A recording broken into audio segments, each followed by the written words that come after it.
여러분 안녕하세요. 2020년 12월 31일 한 해의 마지막 날 여러분들께 영상으로 인사드립니다. 특별히 오늘은 내년도에 있을 성경 공부에 대해서 함께 말씀을 나누겠습니다. 우리는 지난 12주간 기독교의 가장 중요한 기초 교리에 대해서 함께 공부를 했습니다. 여러분들 그 내용을 보시고 신앙생활에 또 신앙생활의 기본을 다지는 데에 조금이나마 도움이 되었으면 좋겠습니다. 이제 연말이면 좀 끝날 법했던 코로나가 아무래도 좀 길게 갈 것 같습니다. 코로나 상황으로 집에 머무는 시간이 많습니다. 사람들과 어울리는 시간보다는 가족과 함께 때로는 혼자 있는 시간도 많은데요. 이 시간이 길어질 것 같죠? 저는 이런 시간을 통해서 여러분들과 함께 성경을 읽기 원합니다. 일주일에 1시간에서 2시간 정도 충분히 하나님을 위해서 시간을 내셨으면 좋겠습니다. 2021년도 새해부터 우리는 창세기부터 요한계시록까지 성경 전체를 한 번 통독하는 것을 목표로 할 것입니다. 금요일 밤 일주일에 한 번 줌으로 모여서 성경을 읽을 것입니다. 그리고 저는 수요일 아침마다 성경 통독에 도움을 주는 바이블 스터디를 여러분들에게 올려드릴 것입니다. 사실 성경 공부는 보통 3가지입니다. 하나는 책별로 공부하는 방법이 있습니다. 창세기를 따로 띄어서 공부를 한다든지 로마서에 대해서 공부를 한다든지 책별로 성경 공부하는 방법이 있고요. 그 다음에 우리가 지난번에 했던 것처럼 주제별로 성경 공부를 하는 경우도 있습니다. 믿음이란 무엇인지, 구원이란 무엇인지, 예배란 무엇인지 이런 내용들에 대해서 집중적으로 공부를 하는 것이죠. 또 한 가지가 인물별로 성경 공부를 하는 경우도 있습니다. 아브라함이나 모세나 다윗이나 사도 바울에 대해서 집중적으로 그 한 사람에 대해서 공부를 하는 것입니다. 이런 다양한 성경 공부는 굉장히 좋습니다. 그런데요, 이러한 성경 공부와는 다르게 성경 통독은 좀 다릅니다. 성경 통독은 성경을 전체로 보는 눈이 필요합니다. 물론 인내심도 필요하죠. 오랜 세월 교회를 다닌 분들조차도 이 사실 성경 통독은 도전하기 굉장히 어렵습니다. 왜 이렇게 성경 통독이 어려울까? 매년 새해마다 많은 크리스찬들은 창세기부터 요한계시록까지 내가 올 한 해 한번 꼭 읽어보리라 이렇게 다짐을 하죠. 그런데 보통 한 달, 2달 지나면 거의 90% 이상이 이렇게 주저앉고 포기를 하게 됩니다. 그 이유는 성경을 전체로 보는 눈이 없기 때문입니다. 성경을 잘 이해하기 어려운 그 이유가 몇 가지가 있는데요. 첫째는 우리가 먼저 인정해야 되는 것이 있습니다. 성경은 하나의 이야기로 연결되어 있지 않기 때문입니다. 최초부터 역사를 이야기하다가 그 역사 속에 등장한 특정한 주제나 방법들에 대해서 중간중간 끼어서 세세하게 설명을 합니다. 그리고 다시 역사 속으로 들어와서 또 역사 이야기가 이어져 가는 거죠. 그렇기 때문에 중간중간 계속 연결이 안 되기 때문에 성경 통독이 굉장히 어려운 것입니다. 그런데요, 감사한 것은 성경을 자세히 보게 되면 분명한 핵심적인 맥이 있습니다. 창세기부터 요한계시록까지 분명한 하나님의 메시지, 흐름이 전체적으로 있다라고 하는 것입니다. 또 한 가지 알아야 될 것, 성경 통독이 어려운 이유 두 번째는 성경에는 다양한 구조에 대해서 나옵니다. 구조물에 대해서도 나오고요. 성막이 어떤지, 제사가 어떤지. 그런데 사실 그런 것은 우리가 한 번도 눈으로 보지를 못했습니다.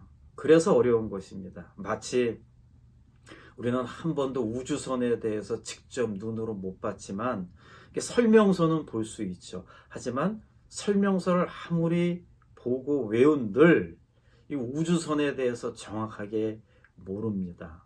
이게 구약 레위기에 보면 지금으로 말하면 예배에 대해서 이렇게 드려야 됩니다라고 아주 자세하게 설명이 나오는데 우리는 그 시절에 살지도 않았을 뿐더러 그것에 대해서 본 적이 없기 때문에 우리는 이렇게 쉽게 이해하기가 어려운 것입니다. 그리고 성경에는 많은 기도문이 나오고 다양한 이야기들이 나오는데요. 사실 이 성경 인물들에 대한 처지, 환경에 대해서 우리는 정확히 모릅니다. 다윗 시편을 보면 그렇게 다윗이 구구절절 눈물 흘리며 기도를 하죠. 근데 왜 그렇게 다윗은 눈물을 흘리면서 기도를 할까? 이런 앞뒤 좌우 배경을 모르기 때문에 이렇게 쉽게 내 마음에 와닿지가 않는다라고 하는 것입니다. 또 한 가지 성경이 어려운 이유는 우리는 지리를 잘 모릅니다. 성경의 배경은 중동 지역입니다. 아람어라든지 이 다양한 언어들이 우리들에게 발음하기도 어렵고 그 지역의 이름들이 등장하다 보니 생소하게 느껴지는 것입니다. 이런 여러 가지 이유 때문에 우리는 창세기부터 성경을 읽을 때 처음엔 재미있다가 점점 어렵고 결국은 나중에 그냥 성경책을 덮게 되고 그냥 다음에 하지라고 하면서 넘어갔던 거죠. 그런데 여러분, 제가 부족하지만 내년에 여러분들 이러한 어려움을 최대한 쉽게 여러분들에게 풀어서 설명을 해 드릴 것입니다. 아까 제가 분명히 말씀드렸듯이 이 방대한 성경책이지만 그 안에 분명한 핵심들, 뼈대가 있습니다. 우리가 집을 짓기 위해서는 기초공사를 하고 그 위에 기둥들을 세우죠. 그 기둥에 따라서 공간이 생기고 그 기둥을 연결해서 또 집이 완성이 되는 것처럼 성경에도 분명한 뼈대가 있습니다. 여러분, 이 뼈대만 정확하게 알아도 성경 전체를 한눈에 들여다볼 수 있습니다. 여러분, 성경 전체를 이렇게 쭉 한눈에 내가 알게 될 때요, 그 기쁨은 경험해 본 사람만 압니다. 목사님이 이런저런 설교를 하셔도, 목사님이 이런저런 본문을 갖고 나오셔도 이 시대에 이런 일이 있었어. 맞아, 이거는 이때 있었던 거야 라는 것을 이렇게 대략이라도 알게 되면 그 설교 말씀이 배로 은혜가 되는 거죠. 그 뼈대를 저는 여러분들에게 세워드릴 것이고 점점점 깊이 들어가서 그 뼈대에 살을 붙이는 것입니다. 그래서 하나하나 살에 대해서 배우게 되면요, 아주 성경이 재미가 있습니다. 정말 재미가 있습니다.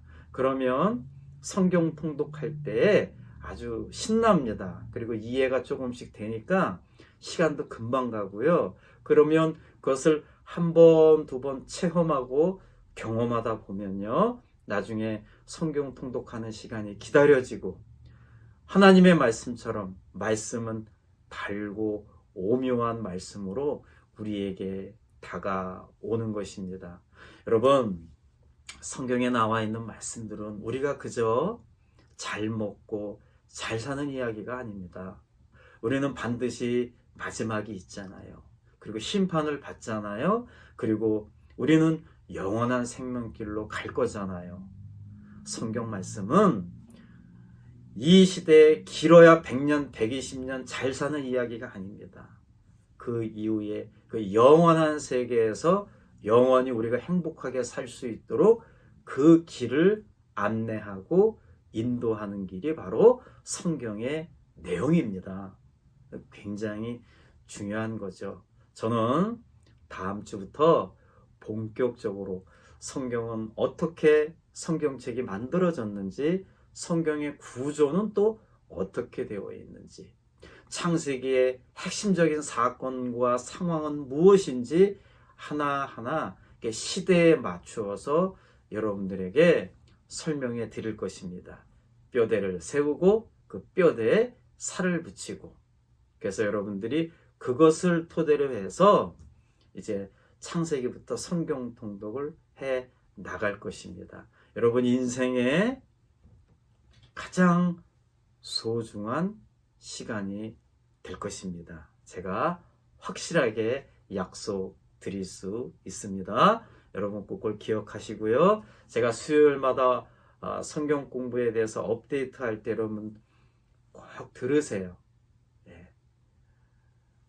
성경 공부하듯이 책상에 앉아서 집중해서 들으셔도 되고, 목사님 저는 너무 요즘 바빠요 이러신 분들은요, 이렇게 장 보러 갈 때 또 어디를 갈 때 차 안에서 틀어 놓으시면 됩니다. 한 번, 두 번 반복해서 듣다 보면 어느 순간에 귀가 뚫리게 되고요, 그 성경 말씀이 이해가 되고, 꿀보다도 더 귀한 말씀이구나 라는 것을 깨달을 날이 반드시 여러분 올 것입니다. 여러분 기대하시고요. 기대하시면서 우리 수요일날 성경 공부에 꼭 영상을 보시면 고맙겠습니다. 그리고 그 영상을 토대로 해서 우리는 금요일마다 성경 통독을 할 것입니다. 힘들고 어려울 때마다 이 성경책 창세기부터 요한계시록까지 마지막에 요한계시록을 딱 덮는 그 순간을 상상하시면서 여러분 한번 도전해 보세요. 하나님이 꼭 도와주실 것입니다. 오늘이 어느덧 2020년도 끝자락 마지막 날입니다. 여러분 한 해 수고 많으셨습니다. 이전 것은 다 지나가는 거죠. 이제 새로운 2021년도를 여러분 기쁨으로 맞이하고, 특별히 내가 2021년도에는 내가 한번 성경을 꼭 한번 완독해 봐야겠다, 이러한 큰 포부를 품고 시작했으면 좋겠습니다. 하나님이 무척 기뻐하지 않으시겠습니까? 아마 무척 좋아하실 거예요. 여러분 한 해 수고 많으셨고, 새로운 한 해 감사함으로 기쁨으로 또 맞이하시기 바랍니다. 오늘 하루 은혜롭게 잘 보내시고요. 밤 12시 송구용신 예배 때 기쁜 마음으로, 반가운 마음으로 뵙도록 하겠습니다. 하나님은 여러분들을 사랑하십니다. 감사합니다.